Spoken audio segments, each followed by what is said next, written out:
আসসালামু আলাইকুম। ঢাকা বিশ্ববিদ্যালয়ে 2023-24 সালে গণিত থেকে আসা 15টা এমসিকিউ নিয়ে মূলত আমরা আজকে আলোচনা করব। তো ঢাকা বিশ্ববিদ্যালয়ে ভর্তি পরীক্ষার জন্য প্রিভিয়াস ইয়ারের কোশ্চেন ব্যাংক খুবই গুরুত্বপূর্ণ। তুমি যদি মোটামুটি 8 থেকে 10 বছরের কোশ্চেন ব্যাংকটা ভালো করে সলভ করো, তাহলে তোমার একটা ভালো ধারণা হবে যে কোন কোন টপিকস থেকে কোশ্চেন আসে, কোন কোন টপিকস তোমাকে পড়তে হবে, কোন কোন টপিকস বাদ দিলেও চলবে। তো এই কারণে যে কোনো বিশ্ববিদ্যালয়ে ভর্তি পরীক্ষার জন্য সেই বিশ্ববিদ্যালয়ের প্রিভিয়াস ইয়ারের কোশ্চেন ব্যাংক খুবই গুরুত্বপূর্ণ। তো চলো আমরা আজকে ঢাকা বিশ্ববিদ্যালয়ের কোশ্চেন গুলো সলভ করে ফেলি। তো দেখো, প্রথম প্রশ্নটা আমাদের কি বলছে যে এই ম্যাট্রিক্সটি ব্যতিক্রমী হলে পি এর মান কত, এটা বের করতে বলছে। প্রশ্নে কি বলে দিছে, ম্যাট্রিক্সটা একটা ব্যতিক্রমী ম্যাট্রিক্স। ব্যতিক্রমী বা বিদেহী বা সিঙ্গুলার সেম কথা।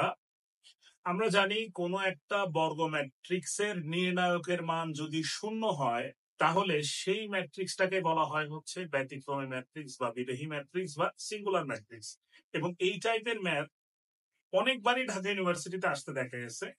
তো আমরা কি বললাম যে ব্যতিক্রমী ম্যাট্রিক্সের যদি সংজ্ঞা বলি, সেটা হচ্ছে যেই বর্গ ম্যাট্রিক্সের নির্ণায়কের মান শূন্য, তাকে ব্যতিক্রমী, বিদেহী বা সিঙ্গুলার ম্যাট্রিক্সও বলা হয়ে থাকে। তো চলো আমরা এই বর্গ ম্যাট্রিক্সের নির্ণায়কের মানটা বের করি। দেখো, তো আশা করি তোমরা সবাই নির্ণায়কের মানটা বের করতে পারো। তো আমি প্রথমে দেখো 1 নিলাম। 1 নিলে এই কলাম বাদ, এই সারি বাদ, 0। তারপরে হচ্ছে সূত্রের -3, মাইনাস মাইনাস হয়ে গেল +3। তারপরে নিব হচ্ছে -3, একবার প্লাস, তারপর এটা হচ্ছে মাইনাস। তো -3 যদি নেই, এই সারি বাদ, এই কলাম বাদ, তাহলে কি হয় 2p -3। তারপর একটা নিশ্চয় নিব হচ্ছে প্লাস, তাহলে কি আছে +2 নিলে এই সারি বার, এই কলাম বার, -2 -0। তো দেখো এখানে আমরা একটু ক্যালকুলেশন করি। এই বর্গ ম্যাট্রিক্সের নির্ণায়কের মান কত হবে? 0 হবে, কারণ এখানে বলে দিছে এই বর্গ ম্যাট্রিক্সটা একটা ব্যতিক্রমী ম্যাট্রিক্স। তো চলো আমরা ক্যালকুলেশন করি, করলে এখান থেকে টি এর মানটা চলে আসবে।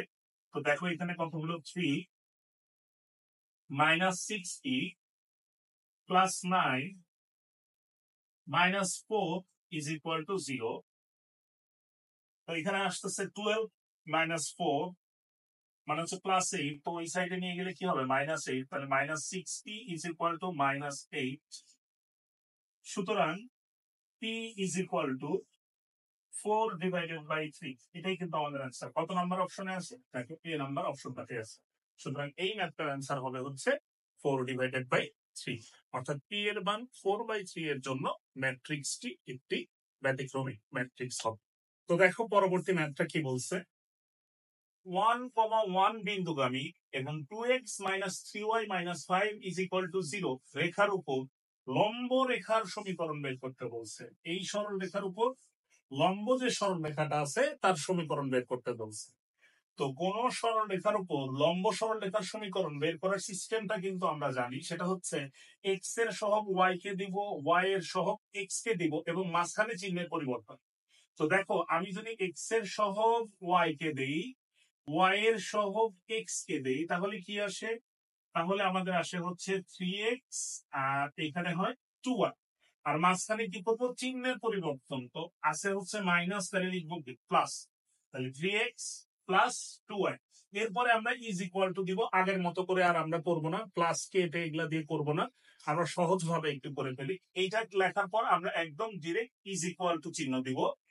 দেওয়ার পর দেখো কি বলছে, কত বিন্দুগামী বলছে যে 1,1 বিন্দুগামী। তো এই 1,1টা ডিরেক্ট এখানে বসাবো। তো চলো বসাই। x এর জায়গায় 1 বসালে কত আসে 3, y এর জায়গায় 1 বসালে কত আসে 2, 3 + 2 তার মানে কত আসে 5। তাহলে এখানে লিখবো হচ্ছে 5। তো দেখো একবারে কিন্তু ডিরেক্ট হয়ে গেল।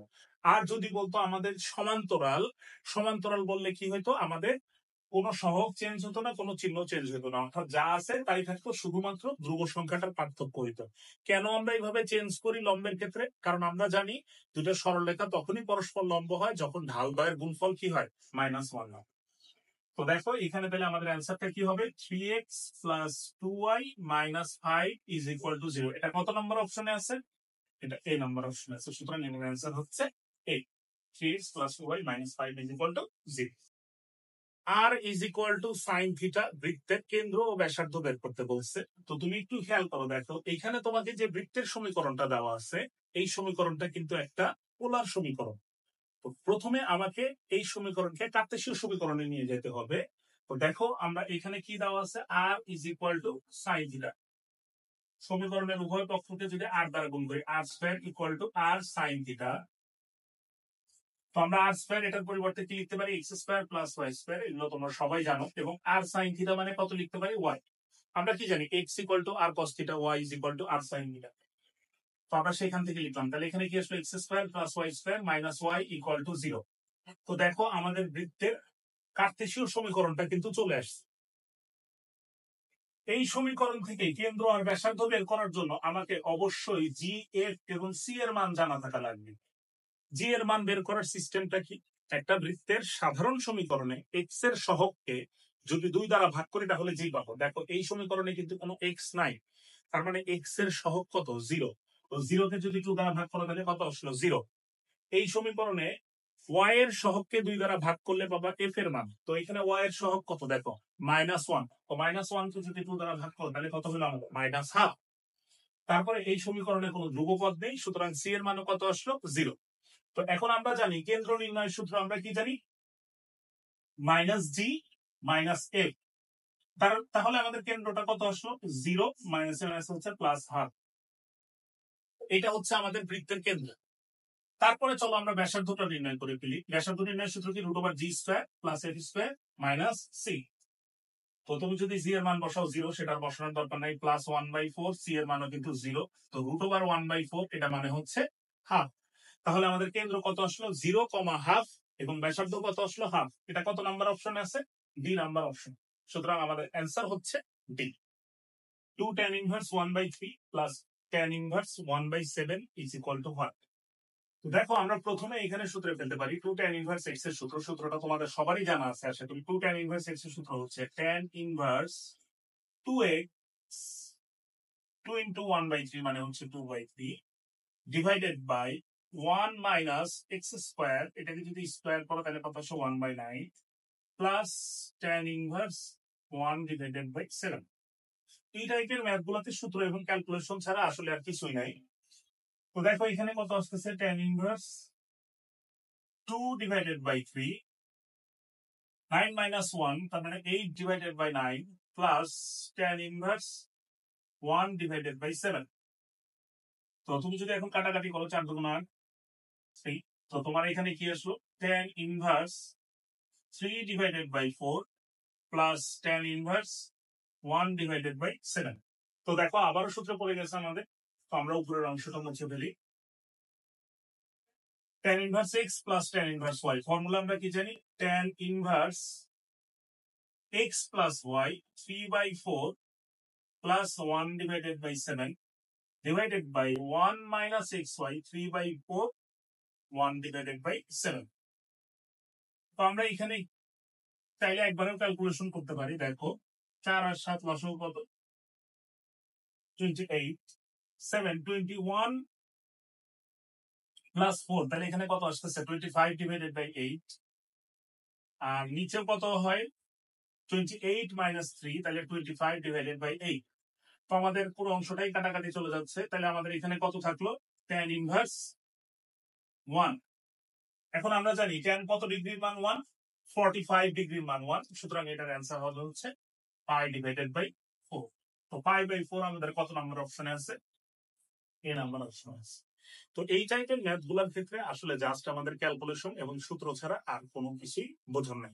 y is equal to ln 2 minus x হলে dy by dx কত। তো এটা খুবই বাচ্চা কাচ্চা একটা ডিফারেন্সিয়েশন দিয়ে দিচ্ছে, একটি খুবই সহজ একটা ডিফারেন্সিয়েশন। তো দেখো আমাদের এখানে y মানে কত দেওয়া আছে, y মানে দেওয়া আছে হচ্ছে ln 2 minus x। তাহলে আমাদেরকে কি বের করতে বলছে, dy by dx, অর্থাৎ x এর সাপেক্ষে ডিফারেন্সিয়েট করতে হবে। তো দেখো আমরা যে কাজটা করতে পারি, এটাকে আমরা x যদি চিন্তা করি, তাহলে দেখো আমরা কিন্তু ln x এটার ডিফারেন্সিয়েশন কি জানি, ln x এটার ডিফারেন্সিয়েশন জানি 1/x। কিন্তু আমরা x বললাম কাকে, এই 2 মাইনাস এক্স কে না, তো এটাকে আবার ডিফারেন্সিয়েট করতে হবে। তো দেখো 1 ডিভাইডেড বাই 2 মাইনাস এক্স, 2 কে ডিফারেন্সিয়েশন করলে হয় 0, আর মাইনাস এক্স এর ডিফারেন্সিয়েশন হচ্ছে -1। তো এখানে একটা -1 আসলো। তো তুমি যদি নিচে -1 দিয়ে গুণ করে দাও তাহলে কত আসতেছে 1 ডিভাইডেড বাই এক্স মাইনাস 2। এটাই হচ্ছে আমাদের অ্যান্সার। এটা কত নাম্বার অপশনে দেওয়া আছে? ডি নাম্বার অপশনে দেওয়া আছে। 1 এর একটি জটিল ঘনমূল ওমেগা হলে, 1 এর একটি জটিল ঘনমূল ওমেগা হলে আমরা জানি এককের ঘনমূল হচ্ছে 3টা। কি কি? 1, ওমেগা এবং ওমেগা স্কয়ার। তো সেখান থেকে একটা জটিল ঘনমূল বলে দিছে ওমেগা। তো দেখো ওমেগা রিলেটেড যে বিষয়গুলো আছে, তো আমাকে এখানে বলছে যে omega to the power 16 plus omega to the power 32 এর মান বের করো। তো এইখানে যে বিষয়গুলো আছে এগুলো তোমাদের জানা থাকার কথা। 1 প্লাস ওমেগা স্কয়ার, এটা মানে আমরা আসলে কত জানি? 0, অর্থাৎ এককের ঘনমূলগুলোর যোগফল হচ্ছে 0। তারপরে আসো আরেকটা বিষয় আমরা জানি, ওমেগা কিউব এটার মান কিন্তু 1। তাহলে ওমেগা টু দি পাওয়ার 6 এটার মান কত হবে? 1ই হবে। অর্থাৎ প্রত্যেক 3 জন্য ওমেগার মান কত আসতেছে? 1 আসতেছে। সুতরাং আমরা যখন দেখবো যে ওমেগার পাওয়ার 3 চাইতে বেশি কোনো সংখ্যা আছে, ধরো আমার আছে ওমেগা টু দি পাওয়ার 10, তো সেই ক্ষেত্রে আমরা সংখ্যাটাকে 3 দ্বারা ভাগ করে ভাগশেষ যা থাকবে সেটাই লিখবো হচ্ছে ওমেগার পাওয়ার। সংখ্যাটাকে 3 দ্বারা ভাগ করে ভাগশেষ যা থাকবে সেটাই লিখবো ওমেগার পাওয়ার। তো দেখো এখানে ওমেগা টু দি পাওয়ার 10 আছে, তো তুমি যদি 10 কে 3 দ্বারা ভাগ করো তাহলে আমাদের ভাগশেষ কত থাকতেছে? 1। সুতরাং ওমেগা টু দি পাওয়ার 10 যে কথা, ওমেগা সেম কথা। তো এই বিষয়টাই আমাদের কাজে লাগবে। চলো আমরা ম্যাথটা করে ফেলি। দেখো আমাদের কি আছে? Omega to the power 16 plus omega to the power 32। তো 16 কে আমরা যদি 3 দ্বারা ভাগ করি তাহলে আমাদের ভাগশেষ কত আসতেছে? 1। তার মানে ওমেগা টু দি পাওয়ার 16 যে কথা, ওমেগা সেম কথা। প্লাস তারপরে খেয়াল করো, এটাকে যদি 3 দ্বারা ভাগ করো, 32 কে 3 দ্বারা ভাগ করলে কত আসতেছে? 2। তার মানে ওমেগা টু দি পাওয়ার 32 যে কথা, ওমেগা স্কয়ার সেম কথা। তো এখানে একটু আসো, এই লাইনটাতে আসো, দেখো 1 প্লাস ওমেগা স্কয়ার, এটা মানে আমরা কত জানি? 0। তো আমাকে এইখানে শুধু এখানে কত আছে? Omega plus omega square. দেখো ওমেগা প্লাস ওমেগা স্কয়ার, তো ওমেগা প্লাস ওমেগা স্কয়ার এখান থেকে কি লিখতে পারো? এটা যখন ওই পাশে চলে যাবে তখন কি আসবে? -1। তাহলে এখানে কত আসলো? -1। সুতরাং এটা কত নাম্বার অপশনে আছে? সি নাম্বার অপশনে আছে। এই ম্যাথটার অ্যান্সার হচ্ছে -1। কে এর মান কত হলে 2x square minus k plus 1 into x plus K is equal to 0 এর একটি মূল অপর মূলের বিপরীতের 3 গুণের সমান হবে? একটি মূল অপর মূলের বিপরীতে 3 গুণের সমান হবে।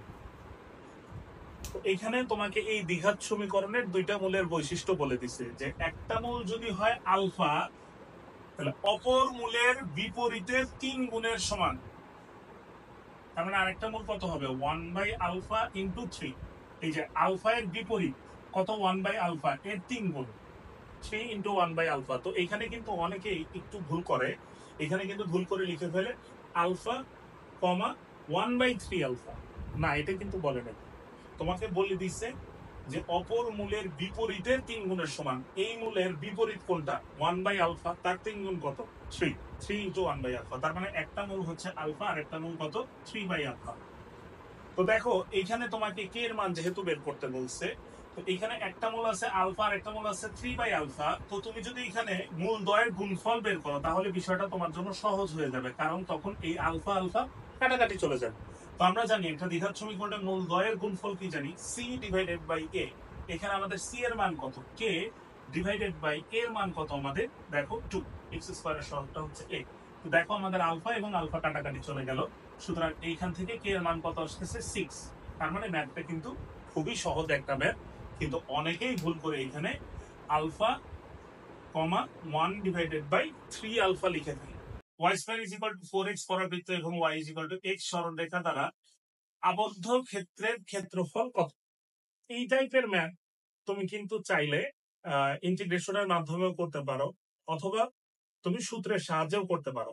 তো যেহেতু এখন এমসিকিউ, তো এই টাইপের ম্যাথ গুলো করার জন্য, খুব সহজে করার জন্য তুমি অবশ্যই সূত্রটা মনে রাখবা। সূত্রটা কেমন ছিল?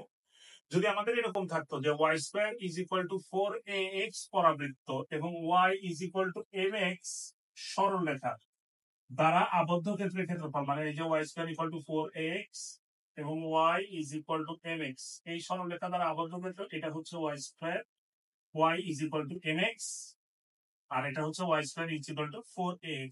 এই পরাবৃত্ত দ্বারা আবদ্ধ ক্ষেত্রের ক্ষেত্রফল নির্ণয়ের সূত্রটা সবাই এটা মনে রাখবো, তাহলে আমাদের জন্য ক্যালকুলেশন করাটা সহজ হয়ে যাবে। সেটা কত? 8a square divided by 3m cube, 8a square divided by 3m cube. তো দেখো এখানে এ হচ্ছে যে এখান থেকে আসবে এবং এম হচ্ছে এই সরলরেখা থেকে আসবে। তো দেখো আমাদের পরাবৃত্তটা কেমন দেওয়া আছে, y square is equal to 4ax, তাহলে এখানে আমরা কি লিখতে পারি, 4 ইনটু 1 ইনটু x, আর y ইকুয়াল টু mx, মানে এখানে 1 ইনটু x। তো দেখো এখানে এর মান কত, 1, এম এর মান কত, 1, তাহলে আমাদের ক্ষেত্রফলটা কত আসবে, ক্ষেত্রফল ডেল ইজ ইকুয়াল টু, তুমি যদি 1 বসো তাহলে আসতেছে কত, 8 ডিভাইডেড বাই 3। এই সূত্রগুলো মনে রাখলে আমাদের আর এক্সট্রা করে চিত্র আঁকা লাগতেছে না, আমাদের জন্য বিষয়টা খুব বেশি সহজ হয়ে যেতেছে। সুতরাং এটার ক্ষেত্রফল কত হবে, 8/3। কত নাম্বার অপশন আছে, সি নাম্বার অপশন আছে, এটার অ্যান্সার হচ্ছে 8 ডিভাইডেড বাই 3। তো ভাবে পরন্ত কোনো বস্তু চতুর্থ সেকেন্ডে কত দূরত্ব অতিক্রম করে, চতুর্থ সেকেন্ডে কত দূরত্ব অতিক্রম করে। খুবই সহজ একটা ম্যাথ, একদম সরাসরি সূত্রের সাহায্যে ম্যাথটা করা যায়। আমরা জানি টি তম সেকেন্ডে অতিক্রান্ত দূরত্ব কি ছিল, মুক্তভাবে পরন্ত বস্তুর ক্ষেত্রে ht u plus half g 2t minus 1। তো এখানে ইউটা তো শূন্য হবে, মুক্তভাবে পরন্ত বস্তুর ক্ষেত্রে আদি বেগ কত, 0, অর্থাৎ ht half g 2t minus 1। তো এখানে কততম সেকেন্ডে বলছে, চতুর্থ সেকেন্ডে, তাহলে h4 is equal to half G 2 into 4 minus 1। তো দেখো আমরা যদি ক্যালকুলেশনের সুবিধার্থে জি এর মানটা যদি 9.8 না ধরে 10 ধরি, তাহলে কি সুবিধা হয় দেখো। তো হাফ জি এর মান কত আসতেছে, 5 ইন্টু দেখো 8 মাইনাস 1 মানে হচ্ছে 7, 5 ইন্টু 7 কত, 35। তো আমরা খেয়াল করবো অপশনে 35 এর কাছাকাছি মান আছে কোনটা, এটা তো অবশ্যই না, এটাও না, তাহলে 35 এর কাছাকাছি মান কোনটা, এই যে ডি নাম্বার, সুতরাং এটাই হবে আমাদের অ্যান্সার। এখন তোমরা যদি বলো না এক্স্যাক্টলি আমরা ওই মানটাই বের করতে চাই, তো দেখো এখানেও এভাবে ক্যালকুলেশনটা করতে পারো। সেটা হচ্ছে দেখো হাফ জি এটা মানে কত হবে, 4.9, 9.8 হলে হাফ জি হচ্ছে 4.9 ইন্টু এখানে কত আসতেছে 7। তো এই বিষয়টাকে তুমি চাইলে কি লিখতে পারো, 5 মাইনাস 0.1 ইন্টু 7। তো দেখো আমাদের কত আসতেছে, 35 মাইনাস 0.7, তাহলে আমাদের কত আসলো, 34.3। আমরা যদি এক্সাক্ট অ্যান্সারটা পেতে চাই তাহলে আমরা এভাবেও ক্যালকুলেশনটা করতে পারি। সুতরাং এটার অ্যান্সার কত হবে, ঠিক 34.3। তো এইভাবে করলে আমাদের জন্য বিষয়টা খুব সহজ হয়ে যাবে, যে হাফ জি এর মান হচ্ছে 5, জি এর মানটা যদি 10 ধরে নিই তাহলে ক্যালকুলেশনটা খুব সহজ হয়ে যাবে এবং তোমাকে খুব ক্লোজ কোনো ভ্যালু আসলে দিবে না। যদি দেয় সেই ক্ষেত্রে আমরা ক্যালকুলেশনটা একদম এক্সাক্ট ক্যালকুলেশন পাওয়ার জন্য এইভাবেও করতে পারি। দেখো লিমিট থেকে একটা ম্যাথ দিচ্ছে, limit x tends to minus অসীম root over x square plus x divided by x plus 1। তো এই ম্যাথটা অনেকে একটু ভুল করে আসছো, কিছু বেসিক কনসেপ্ট ভুল করার কারণে। তো চলো আমরা ম্যাথটা আগে করে ফেলি। x টেন্ডস টু অসীমের ক্ষেত্রে আমরা কি করতাম, x টেন্ডস টু অসীমের ক্ষেত্রে আমরা সর্বোচ্চ পাওয়ারটা কমন নিতাম। তো আমরা এখান থেকে যদি x স্কয়ার কমন নিতাম তাহলে আমাদের কত আসতো, 1 প্লাস 1 ডিভাইডেড বাই x, এবং এখানে যদি আমরা x কমন নিতাম তাহলে কত আসলো, 1 plus 1 divided by x।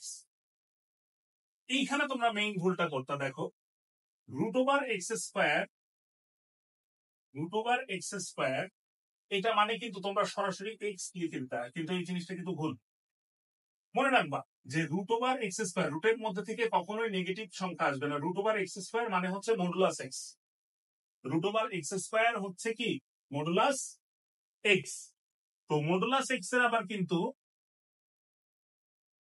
Modulus x কে কিভাবে লেখা যায়, মডুলাস এক্স তখনই প্লাস এক্স যখন এক্স এর মানটা 0 এর চাইতে বড়, মডুলাস এক্স তখনই মাইনাস এক্স যখন এক্স এর মানটা 0 থেকে ছোট, আর মডুলাস এক্স এর মান তখনই 0 যখন এক্স ইকুয়াল টু 0।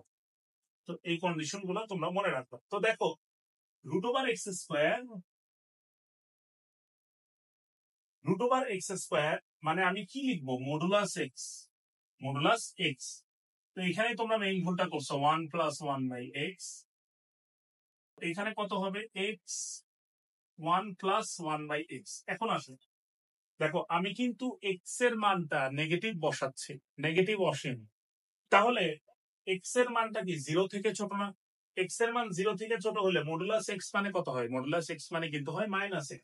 সুতরাং এখানে কিন্তু লিখতে হবে এক্স টেন্ডস টু মাইনাস অসীম, মডুলাস এক্স মানে লিখতে হবে -x √1+1/x divided by x into 1+1/x।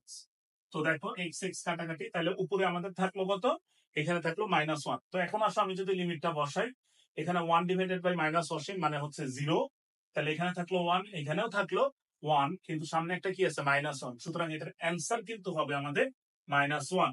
তো তোমরা অনেকেই যে ভুলটা করছো সেটা হচ্ছে √x², এটা মানে সরাসরি লিখছো হচ্ছে এক্স, তারপরে সুন্দর করে এক্স এক্স কাটাকাটি করে দিছো, দেওয়ার পর লিমিট বসাইছো, বসানোর পর ক্যালকুলেশন করে 1 অ্যান্সার আসছে। দেখছো যে নাম্বার অপশনে আছে, খুব খুশি, দাগায় আসছো কিন্তু ভুল। বুঝতে পারছো? সবাই বোঝা গেছে? তো √x² মানে আমরা কি লিখবো? Modulus x. তো মডুলাস এক্স, তো দেখো এখানে তুমি এক্স এর মানটা কি বসাচ্ছ? ঋণাত্মক বসাচ্ছ না? তো মডুলাস এক্স মানে কি হবে? -x। এই বিষয়টা কিন্তু অবশ্যই অবশ্যই তোমাদেরকে একটু মাথায় রাখতে হবে। দেখো কি বলছে, 16y² - 9x² + 18x + 64y + 199 = 0। এই সমীকরণটি কি নির্দেশ করে? তো এখানে খেয়াল করো, এখানে কিন্তু আমাদের কোনো xy জাতীয় পদ নেই। তো xy জাতীয় পদ না থাকার কারণে আমাদের ম্যাথটা খুব বেশি সহজ হয়ে গেছে। তো xy জাতীয় যদি কোনো পদ না থাকে, তো সেই ক্ষেত্রে দেখো, যদি আমাদের x² ও y² এর সহগ সমান হয়, x² আর y² এর সহগ কি হয়? সমান হয়, তাহলে সমীকরণটি নির্দেশ করবে হচ্ছে বৃত্ত। সমীকরণটি কি নির্দেশ করবে? বৃত্ত। আর যদি x² ও y² এর সহগ সমান না হয়, অর্থাৎ অসমান হয়, এবং দুইটাই যদি পজিটিভ হয়, ধরো এরকম আছে 3x² + 4y², তাহলে সেটা নির্দেশ করবে হচ্ছে আমাদের উপবৃত্ত। আর যদি x² ও y² এর সহগ অসমান হয় এবং একটা যদি পজিটিভ হয় এবং একটা যদি নেগেটিভ হয়, তাহলে সেটা নির্দেশ করবে হচ্ছে অধিবৃত্ত। তো xy জাতীয় পদ না থাকার কারণে এই ম্যাথটা অনেক বেশি সহজ হয়ে গেছে। তো দেখো এখানে x² এর সহগ কত? -9, y² এর সহগ কত? 16। তার মানে দুইটার সহগ অসমান এবং দুইটার চিহ্ন কি বিপরীত। যদি একই চিহ্ন হতো, অর্থাৎ দুইটাই যদি প্লাস হতো, তাহলে আমাদের এটা কি নির্দেশ করতো? উপবৃত্ত। কিন্তু এখন মাইনাস থাকার কারণে, অর্থাৎ একটা প্লাস একটা মাইনাস থাকার কারণে এটা আসলে আমাদের কি নির্দেশ করবে? অধিবৃত্ত। সুতরাং এই ম্যাথটার অ্যান্সার হচ্ছে এ। নিচের কোনটি sin ইনভার্স 2/3 এর সমান? এর জন্য চলো প্রথমে আমরা একটা সমকোণী ত্রিভুজ আঁকি। এখানে আমাদের অ্যাঙ্গেলটা কত বলে দিচ্ছে? sin inverse 2/3। তো sin থিটা মানে আমরা কি জানি? লম্ব বাই অতিভুজ। তাহলে লম্বের মান হচ্ছে 3, 2, অতিভুজের মান হচ্ছে 3। তাহলে ভূমির মান কত হবে? 9 - 4 মানে √5। তো এখানে কিন্তু আমরা দেখে বুঝতে পারতেছি যে আমাদের এ আর সি, এই দুটো অপশন কিন্তু হবে না। কেন হবে না? কারণ প্রশ্নে এখানে সাইন ইনভার্স দেওয়া আছে, তার মানে অপশনে ইনভার্স আকৃতিতে দেওয়া থাকবে, অর্থাৎ একটা কোন আকৃতিতে দেওয়া থাকবে। এই দুটো যে হবে না সেটা আমরা বুঝতে পারছি। তো দেখো এখন এইটাকে যদি আমরা tan এ প্রকাশ করি, tan ইনভার্স কত আসে? tan থিটা মানে কত? লম্ব ডিভাইডেড বাই ভূমি। লম্ব ডিভাইডেড বাই ভূমি। কিন্তু আমাদের tan কি এটা আছে? 2/√5 আছে না। এই জিনিসটাকে তুমি যদি cot ইনভার্সে লেখো, তাহলে কি আসবে? জাস্ট উল্টায় যাবে না? √5/2। এই যে cot ইনভার্স √5/2, এটা কত নাম্বার অপশনে আছে? বি নাম্বার অপশনে আছে। সুতরাং এটাই হবে আমাদের অ্যান্সার। ইন্টিগ্রেশনটা কি বলছে দেখো, integration x dx divided by √1 - x² is equal to point. তো একটু খেয়াল করো, আমরা একটা সূত্র পড়ে আসছি, f dash x divided by √f of x dx is equal to 2√fx plus c। অর্থাৎ এটা যদি একদম সহজভাবে বলি, যে হরে রুটের ভিতরে যে অংশটা আছে, অর্থাৎ যেই ফাংশনটা আছে, রুটের ভিতরে যেই ফাংশনটা আছে, তার ডিফারেন্সিয়েট ফাংশনটা যদি উপরে থাকে, অর্থাৎ লবে থাকে, হরে রুটের ভিতরে যে ফাংশনটা আছে তার ডিফারেন্সিয়েট ফাংশনটা যদি লবে থাকে, তাহলে আমাদের অ্যান্সার হবে হচ্ছে 2 ইন্টু হর প্লাস সি। এটা আমাদের একটা শর্টকাট ফরম্যাট বলতে পারো আর কি। তো দেখো এখানে হরের রুটের ভিতরে কত আছে, 1 মাইনাস এক্স স্কোয়ার। তো 1 মাইনাস এক্স স্কোয়ার এর ডিফারেন্সিয়েশন কত, মাইনাস 2x। কিন্তু আমাদের লবে কি মাইনাস 2x আছে, নাই। তো আমরা করলাম কি, ওই সূত্রে ফেলার জন্য একটা মাইনাস 2 দিয়ে গুণ করলাম উপরে, এক্স স্কোয়ার। এখন এই মাইনাস 2টা তো ছিল না, তাহলে সামনে একটা কি নিতে হবে, মাইনাস হাফ নিতে হবে। তো এখন দেখো এই যে রুটের ভিতরে যে অংশটা আছে এইটাকে ডিফারেন্সিয়েট করলে আমরা কি পাচ্ছি, লব পাচ্ছি। তাহলে আমাদের অ্যান্সার কেমন হবে, মাইনাস হাফ। তো এটা আছে, এটার ক্ষেত্রে অ্যান্সার কত হবে, 2 ইন্টু হর, হর কত, root over 1 minus x square plus C. তো দেখো এই 2 এবং এই 2 কাটাকাটি, তাহলে আমাদের অ্যান্সারটা কত আসলো, minus root over 1 minus x square plus C. সুতরাং এটা হচ্ছে আমাদের ডি নাম্বার। আসা লাস্ট এমসিকিউটা দেখো কি বলছে, tan 75 ডিগ্রির মান বের করতে বলছে। তো এই টাইপের মান বের করা খুবই সহজ। আমরা জানি যে tan 75 কে কিভাবে লেখা যায়, tan 45 প্লাস 30 ডিগ্রি। আমরা তো চাইলে 70 প্লাস 5 ডিগ্রি লিখতে পারতাম, কিন্তু কেন লিখলাম না, কারণ এই দুইটা কোণের মান আমাদের জানা আছে। অর্থাৎ এমন ভাবে ভাঙাবো, এমন দুইটা কোণ আকারে ভাঙাবো যে দুইটা কোণের মানই আমাদের জানা আছে। তো দেখো tan of a plus b এর সূত্র করছে, tan of a plus b এর সূত্র কি, tan a plus tan b divided by 1 minus tan a tan b। চলো আমরা ক্যালকুলেশন করে ফেলি। tan 45 ডিগ্রি মান হচ্ছে 1, tan 30 ডিগ্রি মান 1 বাই রুট 3। তো এখানে হবে হচ্ছে 1 মাইনাস 1 বাই রুট 3। তো তুমি যদি হর এবং লবকে রুট 3 দ্বারা গুণ করে দাও, রুট 3 দ্বারা গুণ করলে এখানে কত আসতেছে, রুট 3 প্লাস 1। নিচেও তাহলে রুট 3 দ্বারা গুণ করতেছো, রুট 3 মাইনাস 1। সুতরাং এটাই কিন্তু আমাদের answer, root 3 plus 1 divided by root 3 minus 1। Answer কত হবে, D, root 3 plus 1 divided by root 3 minus 1। tan 75 ডিগ্রির মান, ঠিক আছে, অ্যান্সারটা হচ্ছে ডি। এই ছিল আমাদের ঢাকা বিশ্ববিদ্যালয়ের 23-24 সালে আসা এমসিকিউ।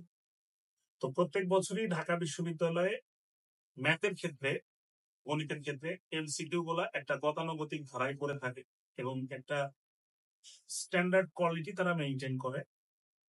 এবং প্রত্যেক বছরই যদি বলা হয় যে কোন কোশ্চেনটা মোটামুটি সহজ হয়, তাহলে তুলনামূলক সব সাবজেক্টের চাইতে সহজ হয়ে হচ্ছে ম্যাথ কোশ্চেনটা।